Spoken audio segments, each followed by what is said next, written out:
Oh boy, so today we get to start the chapter on the Civil War. Now, I have to say that I don't say this about every chapter. I don't normally say something like this, but I'm going to say it for this one. I think this might be my favorite chapter of the whole curriculum. I don't know. I really enjoy a lot of the other stuff that we cover, but this one might very well be my favorite. Just saying. So that's what you have to look forward to. I don't know if it's going to be your favorite or not, but I do get excited about teaching the Civil War. Let's start just by reminding you that I posted some objectives in our folder. So what am I so excited about? Why do I get so fired up to teach this unit?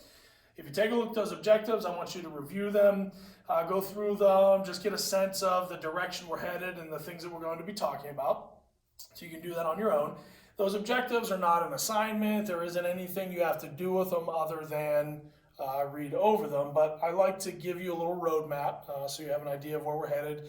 And I always like to say it this way. At the end of the unit, when we're ready to take a test, if you can open up that list of objectives and go through there and say, yep, I know that. Oh, yeah, I can do that. Oh, yeah, I remember that. Then that means you're in good shape to take a test. So take a minute to look at those at your leisure, and I wanted to start today actually with a strange and fascinating fact.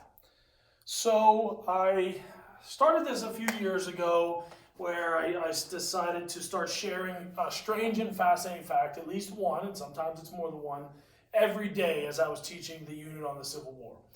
And I'm going to try to do that with you guys as best I can. We're not together every day having conversations and discussing things, but I'm going to try to work it into your assignments or into the little videos that I leave for you and I post for you, just to keep up with the spirit of that strange and fascinating fact part. And the reason I started doing this a few years back was because a friend of mine gave me a book. And the book is aptly titled, you guessed it, The Civil War, Strange and Fascinating Facts.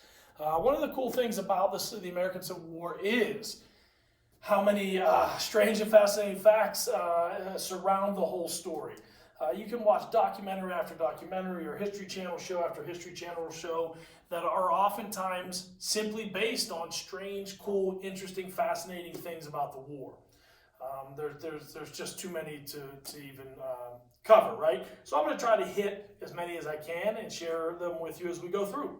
Most of them, as you might imagine, are going to be connected with whatever it is that we're talking about that day, but they're these extra little tidbits. So they're not all going to come from this book. Some of them will, but then I've pulled strange and fascinating facts from all kinds of other resources. So the first one I'm going to share with you to get the chapter started does come from this book, and it's actually a very short one. You can see it's not even 2 full pages, it's about 1.5 pages long. So I'm just going to read it out of the book here for you. This strange and fascinating fact is titled Mr. Lincoln's Beard. I'm not sure how many of you are familiar with the story of President Lincoln growing his beard. Raise your hands if you know this story. I can't see you, but I'm guessing maybe one of you is raising your hands because this is a story that very few people know, but I'm going to share it with you right now. It's a great little story. Okay, so it says Lincoln was the 16th American president and the first to wear a beard. He set so enduring a precedent that of the next 9 men elected to the office after him, only William McKinley was clean shaven. So President Lincoln clearly was a trendsetter. That's cool. The presidential candidate had apparently never given a thought to growing whiskers until about October 18th, 1860, when he received a letter from 11-year-old Grace Bedell of Westfield, New York, proposing that he give up shaving. She wrote, I have got 4 brothers, and part of them will vote for you anyway. And if you will let your whiskers grow, I will try to get the rest of them to vote for you. You would look a great deal better, for your face is so thin. All the ladies like whiskers, and they would tease their husbands to vote for you, and then you would be president. Are you kidding me? It's like the cutest thing ever, right? Lincoln replied to her the next day.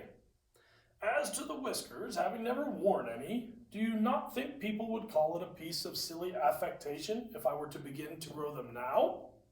Within a very few short weeks, Lincoln appeared unshaven. and stubble sprouted from his long chin. On November 26th, he had his first bearded photograph taken. There was a thin, straggling line of dark hair along his jaws. On January 26th, when he sat for his next photograph, the beard was still scraggly.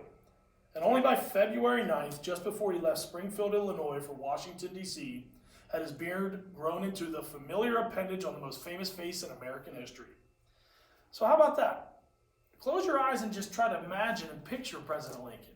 You can't picture him without a beard. We only know him as the Lincoln with the beard, right? Here he is right here.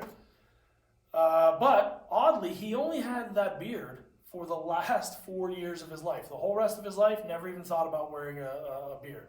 Now, keep in mind, there's very few photos of him, and there's very little reason for us to know him in those years before those last 4 years of his life, because he wasn't the President of the United States. He wasn't the famous Lincoln yet. But all those years, no beard, we know him as the guy with the beard. Goes on to say, Lincoln's route from Illinois to Washington was long and tortuous. He was 2 weeks along the way, halting at whistle stops to be seen by curious people who stared at him as a symbol of a strange, new, and dangerous time. I'm about to start a civil war, right? One of the stops was in Westfield, New York, and here Lincoln paused in his speech. During my campaign, I had a little correspondent from your town. She kindly admonished me to let my whiskers grow, and since I've taken her advice, I would like to see her. Is she here? Is Grace Bedell here? A little girl was handed up through the crowd, and Lincoln kissed her while people applauded. Busy newspaper correspondents hurried the story away before his train even left the station. It's like the cutest thing ever, isn't it? Great story. Lincoln did not please all who saw him with his new look. Not long after, when the president was inaugurated in Washington, D.C., his former law partner, William Herndon, kept a bright-eyed watch. He was raising a crop of whiskers of the blackening brush variety, coarse, stiff, and ungraceful. And in so doing, he spoiled a face which, though never very handsome, had in its original state a peculiar power and pathos. So not everybody liked his beard.